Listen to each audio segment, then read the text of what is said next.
Hola amigos, te saluda Pedro Tarquis y le damos la bienvenida a este programa de Areópago Protestante, en que hoy tenemos un número muy especial en relación con la Reforma, que la tenemos ahí, el cumpleaños ahí a la vuelta de la esquina.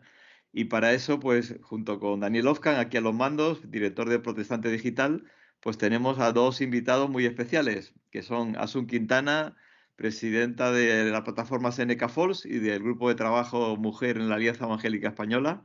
Muy bienvenida, Asun. Hola, gracias. Y el lujo de contar con Antonio Simoni, profesor en la Facultad Protestante de Teología de Asambleas de Dios en La Carlota, en Córdoba, pastor en Córdoba y presidente del Consejo Evangélico también de allí de la provincia cordobesa. Muy bienvenido, Antonio. Hola, buenas tardes. Y miembro de Seneca Falls Y también. miembro de Seneca Falls. Sí, sí, no Eh, era, pues, muy bien, muy apuntado. del grupo de trabajo, eso es. Sí, que aporta ahí, sobre todo la perspectiva histórica tan importante. Justo en esa perspectiva histórica, hablando del Día de la Reforma, pues siempre hablamos de Lutero, de los grandes padres de la Reforma, Calvino, Zuinglio, etcétera, y parece que la Reforma no tuvo rostro de mujer. A veces se habla de la mujer de Lutero, que fue aquella monja que después se casó con Martín Lutero, y sin embargo, sí que ha habido mujeres, ya viniendo a España, ha habido muchas mujeres que participaron y tuvieron una parte activa, ¿no? ¿Qué nos dirías de esta dimensión de la Reforma a veces tan olvidada? Pues lógicamente la reforma ya en Alemania tiene cierto matiz de mujer, como tú bien dices, Catalina Bombora, ella tuvo que tomar decisiones importantes, pero recordemos también que la primera mujer en final de la Edad Media que se conoce como autora de bestsellers, Argula von Grumbach, también a causa de defender al joven Alsace-Lorraine, eso en la Universidad de Ingolstadt, había adoptado los postulados de la reforma. Esa mujer empieza a poner su impronta como mujer en la reforma alemana. Lógicamente, en el caso de España, las dos congregaciones más conocidas en el siglo XVI, Valladolid y Sevilla, tienen un claro matiz de mujer. Muy conocida el caso de los Cazalla, Agustín Cazalla, que era predicador en la corte, su hermana María Cazalla, ella fue una autora además muy prolífica y fue una de las personas clave de la congregación de Valladolid. Por no decir también que en Sevilla, en el siglo XVI, en Sevilla no solamente mujeres de la alta sociedad de Sevilla, María Gómez, Eleonor Gómez, María Borges, gente de la nobleza, sino monjas como Isabel de Baena que profesaron la fe protestante y fueron claves en la congregación clandestina que pastoreaba el doctor Egidio, canónigo magistral de la catedral. Así que la reforma en España tiene un claro matiz femenino, para concluir con una reina española protestante que tenemos en nuestra historia. La reina de Navarra, ¿no? Es para Obviamente. aquellos que nos escuchan, que a lo mejor no la conocen. Pues impresionante, ¿no? Ya solamente escuchar todos estos nombres que nos has mencionado y que algunas de estas mujeres o muchas de ellas murieron a manos de la Inquisición por defender su fe. Sí, sí, así fue. Muchas de ellas sufrieron el proceso de la Inquisición. Muy pocas se escaparon porque de la Inquisición rara vez. Destacar, por ejemplo, el caso de María Borges, que era una chiquilla, apenas tenía 20 años cuando fue ejecutada por la Inquisición, pero una mujer con una formación excepcional, manejaba varios idiomas, recitaba de memoria el Nuevo Testamento y hasta incluso cuenta, el auto de fe detalla con una crueldad extrema, cómo metros antes de llegar a la pira funeraria la intentaron convencer los capuchinos, los jesuitas que ya estaban en Sevilla, para que se retractara, porque ella era hija ilegítima de un grande de España, de Pedro Rodríguez de Jerez, pero sin embargo se mantuvo fiel, firme, y era una mujer que incluso dicen que el ambiente de la prisión inquisitorial del castillo de Triana, que lo transformaba ella con sus cánticos, alabanzas y dando ánimo a los demás presos, cosas que no han pasado a la historia hasta que no hemos revisado las actas de la Inquisición. Pero sí, sí, personas como María Borges y muchísimas más. Nombrar Isabel de Baena, una monja que claramente profesó la fe protestante y personas que fueron firmes. Y sobre todo que las mujeres españolas no estaban escondidas detrás de príncipes y reyes como en el resto de Europa. Aquí en España el propio rey estaba en contra de ello, con lo cual creo que se hace justicia decir que las congregaciones de Valladolid y especialmente la de Sevilla fueron testimonios de gran valor conocidos en toda Europa, y en ello las mujeres fueron claves. Pues nada, honramos su memoria y ojalá que vayamos conociendo más de muchas de ellas. Sabemos que la Reforma Protestante fue un impulso tremendo, ¿no? A nivel social, político. Las primeras democracias aparecieron gracias al impulso de la Reforma. La ciencia tuvo un inmenso avance. Las artes como la pintura, pero en esta dimensión de la mujer, podríamos decir que la Reforma de alguna forma influyó para la igualdad de la mujer en la Iglesia y en la sociedad, a nivel social y en el mundo entero. Bueno, influyó, pero de manera muy primaria. Hay que reconocer, como todavía, que hay incluso un camino por recorrer 500 años después, como seguramente Asun nos apuntará en cualquier momento. Pero lo que sí hay es un nuevo paradigma teológico. Una de las cosas que los reformadores descubren, algo tan insólito, es que la salvación también es para la mujer. Y esto fue un descubrimiento, porque la mujer no era absolutamente nada hasta esa época. Y hay un redescubrimiento. Entonces sí, de alguna forma se abre un poco y se ve que la mujer también es partícipe de esa bendición, de esa parte de la revelación de Dios también. Y ese paradigma es nuevo también.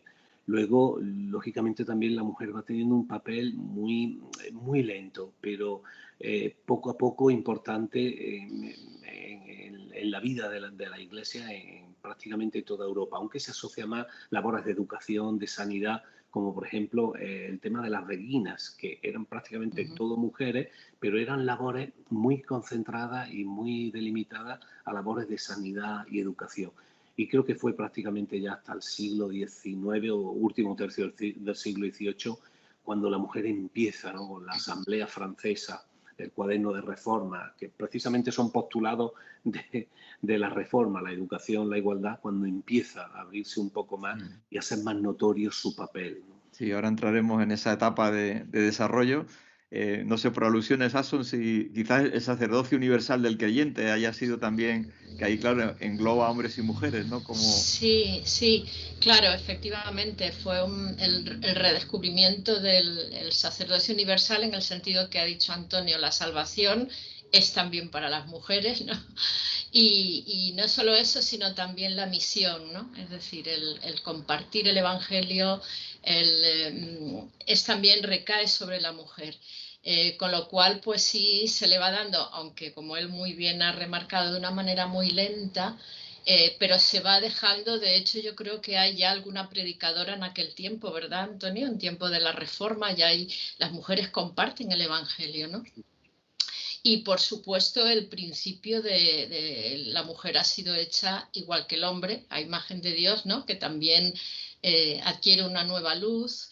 El papel de la mujer dentro en el matrimonio, ¿no? Digamos que la mujer ya pues va adquiriendo como compañera, hasta ahí, ¿no? Como compañera va adquiriendo también su importancia. Y bueno, todos estos principios también influye el hecho de la lectura individual, ¿no?, de la palabra de Dios, que ya la tenían ahí a mano.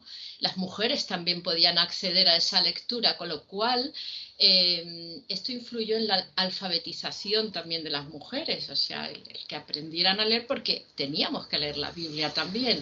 Entonces, bueno, todo esto de una manera sutil estaba ahí, son principios de la Reforma, que bueno, ya veremos cómo en el siglo XIX, ¿no?, en la llamada Segunda Reforma, avivamientos también en Estados Unidos, cómo prenden de nuevo esos principios y ya calan de otra manera.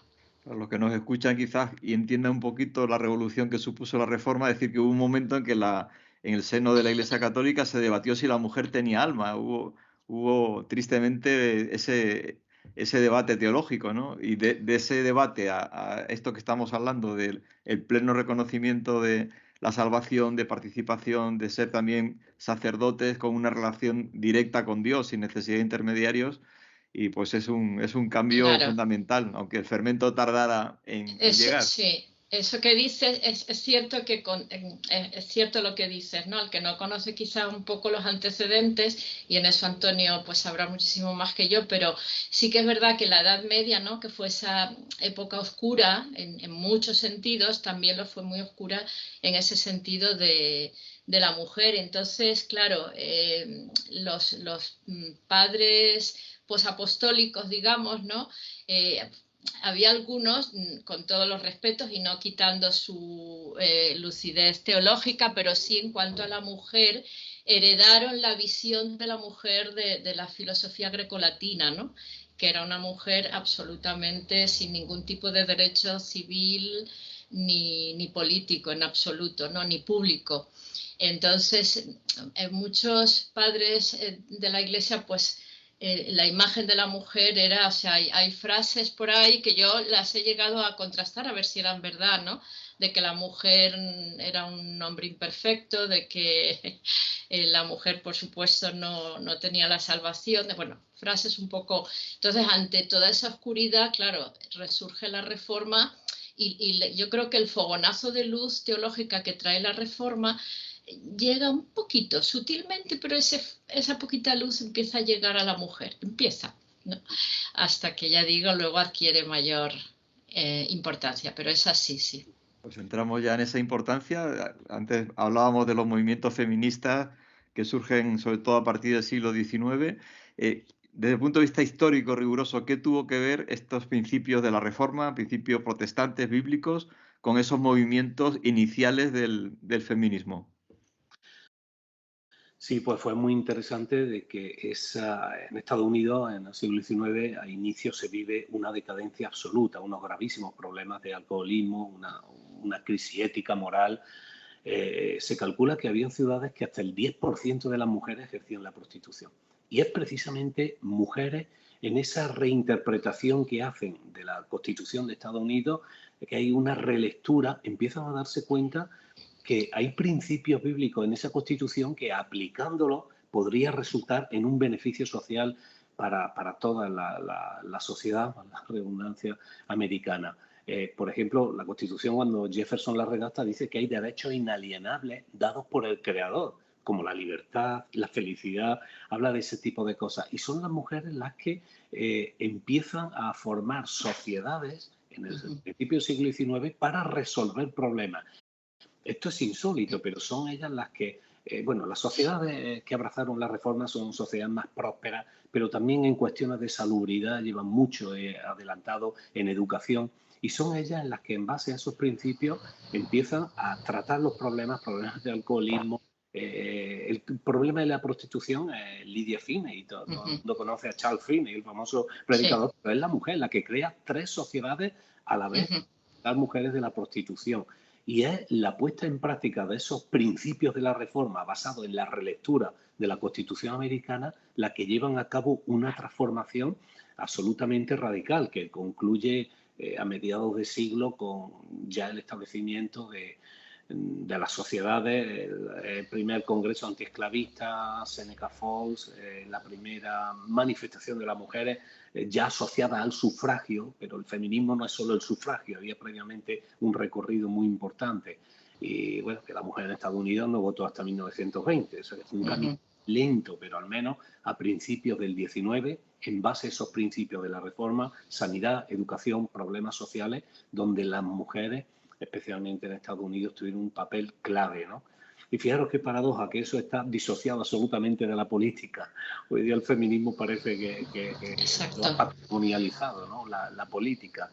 Pero sin embargo, antes eran mujeres que resolvían problemas reales de sus países, como fue en Estados Unidos.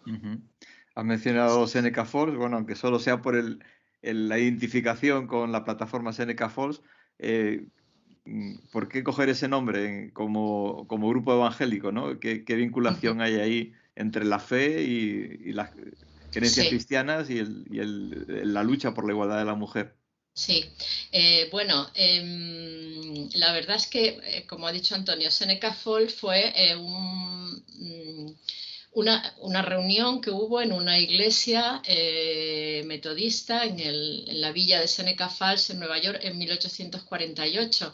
Entonces fue muy importante porque allí se firmó, bueno, se llama la Declaración de Sentimientos de Seneca Falls, ¿no? Pero el primer manifiesto colectivo colectivo, porque como bien ha dicho Antonio antes, en la Revolución Francesa, también en Inglaterra con Mary Wollstonecraft, hubo algún movimiento, pero ahí fue el primer manifiesto colectivo y eran mujeres protestantes, que como él bien ha dicho, ellas estaban implicadas en movimientos antiesclavistas, antialcohol, pero sus propios derechos, ¿quién los defendía? Y cuando ellas, por una serie de circunstancias que sería largo ahora de contar, ¿no?, fueron conscientes de esto, pues allí se reunieron unas 300 personas firmando ese documento. Había algunos hombres, yo he leído, no sé si es así, que estuvieron allí algunos hombres, pero porque como testigos, porque las mujeres necesitaban tener testigos.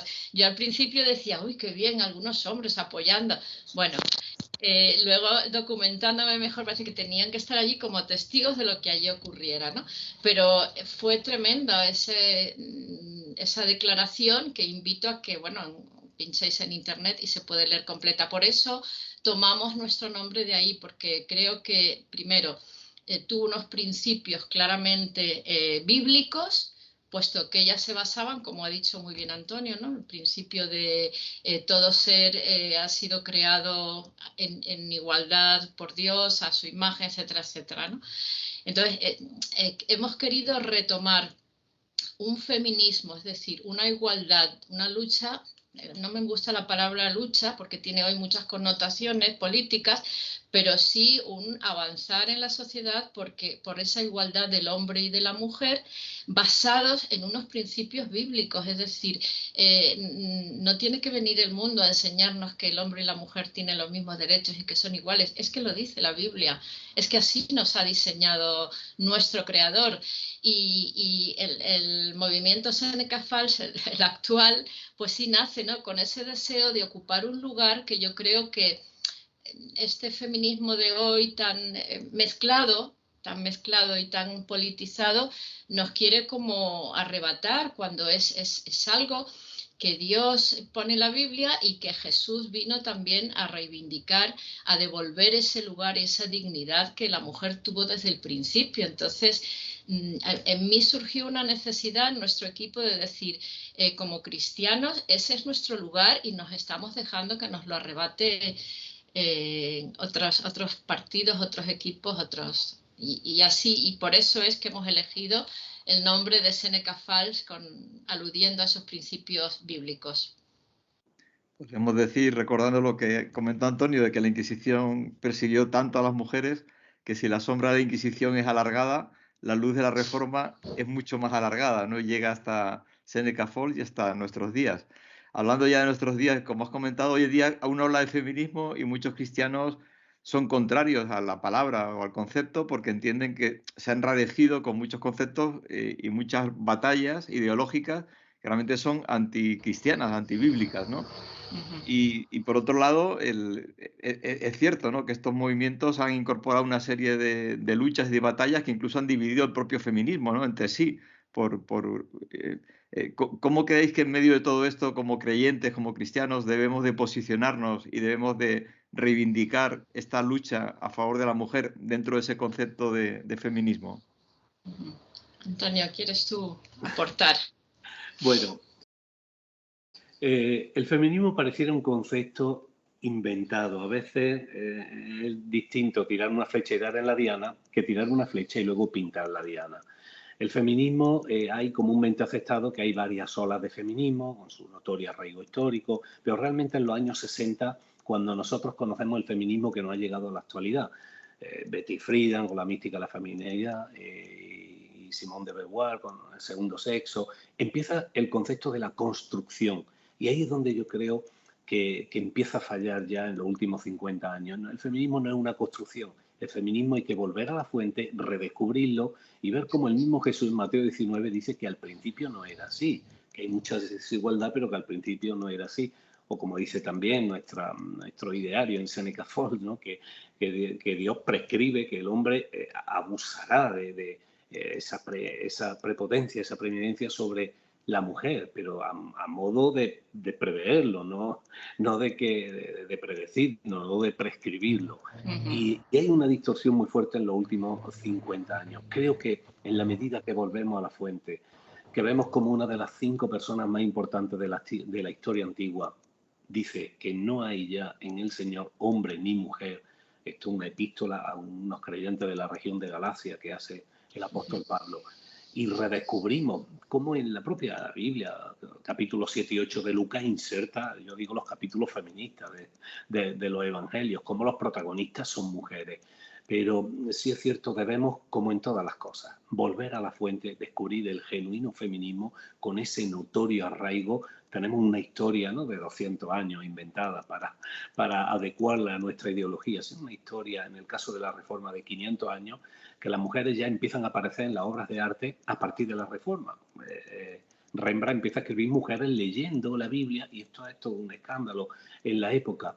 Y mujeres como ya hay autoras, y tenemos españolas, he nombrado a María de Cazalla, le hace los libros de las cárceles, de las prisiones de María, que se llama.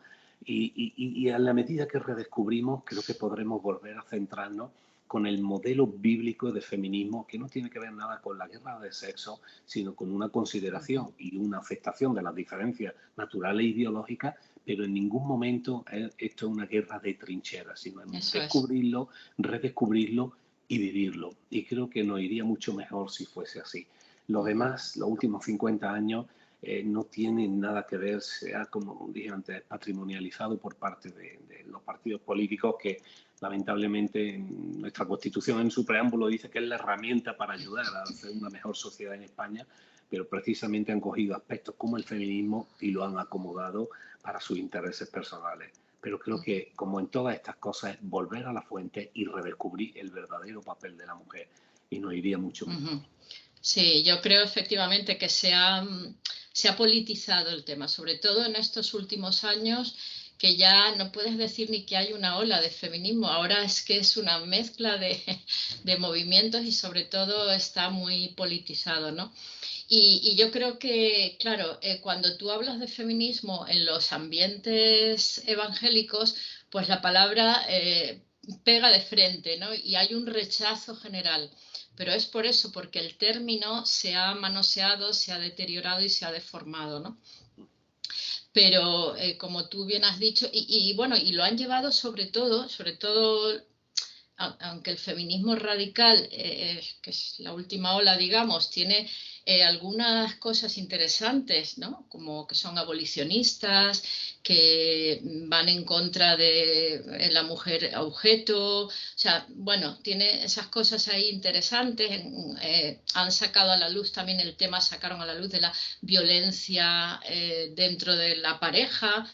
Y bueno, pues son cosas interesantes, pero claro, está tan deformado que al final lo que ha creado es una lucha del hombre contra la mujer y de la mujer contra el hombre, ¿no?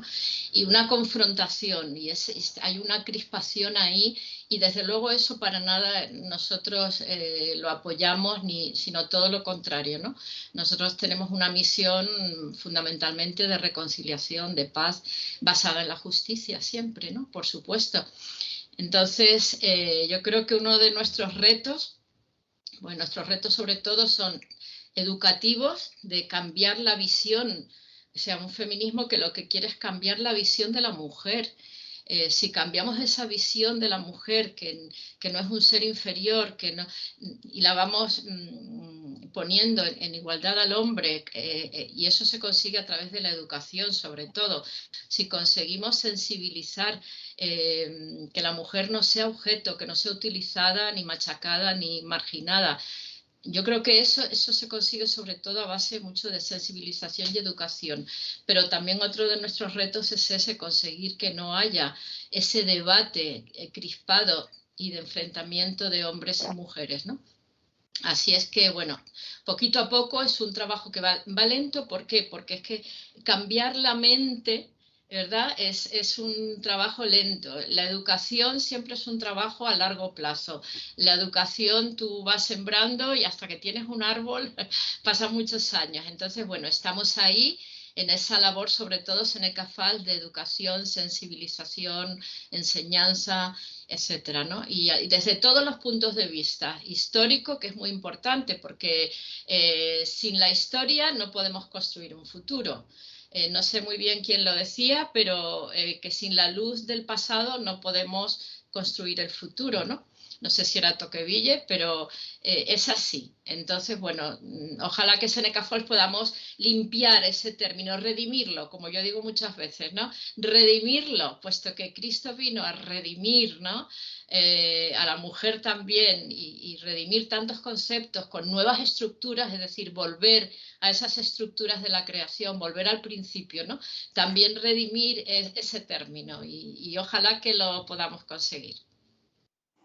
Muy bien, muchas gracias. En realidad, este movimiento feminista que es contra el hombre, el término correcto sería embrismo, ¿no? Que sería como el machismo desde el punto de vista de la mujer, lo más correcto. Pues Sí. nada, animaros en esa labor que estáis haciendo y preguntaros a corto plazo qué actividades o qué encuentros o qué tipo de eventos vais a tener para avanzar en este camino que estáis hablando de cambiar la cultura, ¿no? La mentalidad y la Sí, visión de la mujer. efectivamente.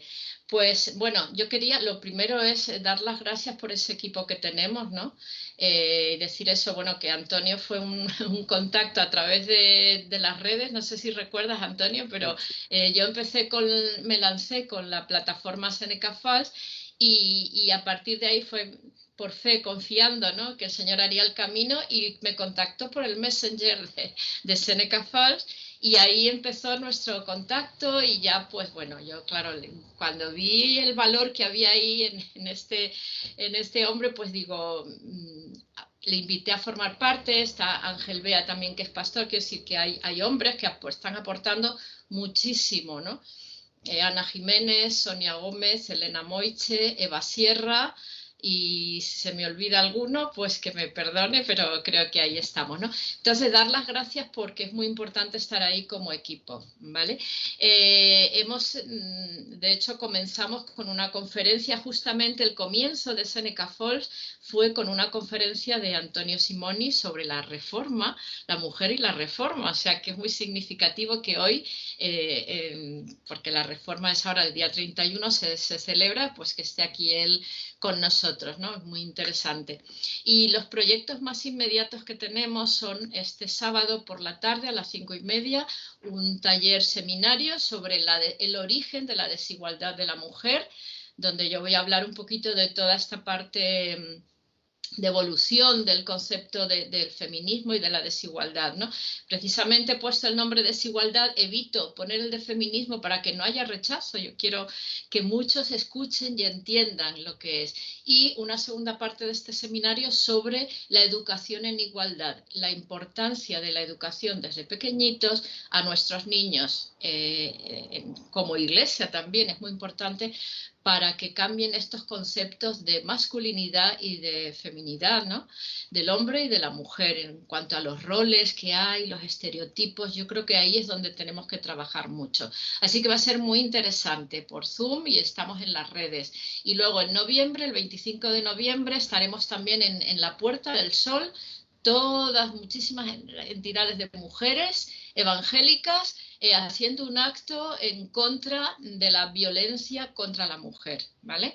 Y nos hemos unido un montón de asociaciones, que esto es un hito también, trabajando juntas, y allí en Sol, en vivo y en directo, vamos a proclamar el mensaje liberador del Evangelio y de Jesús hacia la mujer, ¿no?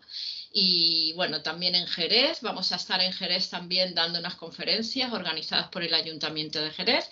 Y bueno, creo que con la ayuda de Dios hay futuro para esto. Muy bien, no sé si queréis añadir algo más que no hayamos tratado, que consideréis interesante o curioso. Bueno, nosotros celebraremos en estos días también el Día de la Reforma y lo vamos a circunscribir aquí en el sur. Este año será sobre la Reforma de Andalucía y redundaremos sobre el papel de esas mujeres de la congregación protestante, del foco protestante de Sevilla en el siglo XVI, que fue clave. Y conoceremos también mujeres tan desconocidas como todo el mundo conoce a Casiodoro de Reina, pero el papel de su mujer fue clave y era una gran desconocida y creo que tuvo mucho que ver también en el éxito que tuvo la traducción de la Biblia completa al castellano en Basilea en 1569 y mujeres también de la época moderna como Carmen Hombre Ponzoa, ahora que vas a Jerez.